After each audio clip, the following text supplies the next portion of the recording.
Hello, I'm TJ here at Cam Superline, and today I want to explain to you how to properly operate one of our Cam gravity tilt trailers. I want to begin by explaining to you first how the gravity tilt operates. Our tilts use two standard hydraulic cylinders, and the fluid flows from one end of the cylinder to the other through this flow control valve here. This valve allows you to open and close it to adjust how fast the fluid flows and how fast your tilt deck operates. It also allows you to close the valve completely to keep the tilt deck from tilting at all. The first step in operating your Cam gravity tilt is locating your deck latch. On the Deckover split tilt model, as we have shown here, it's located on the driver's side underneath the bed. First thing you want to do is make sure all hands in your face and everything's clear. Open up your deck latch. When I open this, it'll start tilting.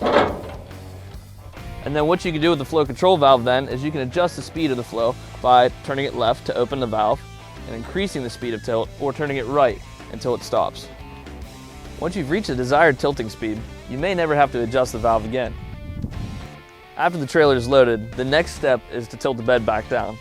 Right now we have the trailer in a lock position using the valve, and I'll go ahead and demonstrate opening the valve and letting the trailer down.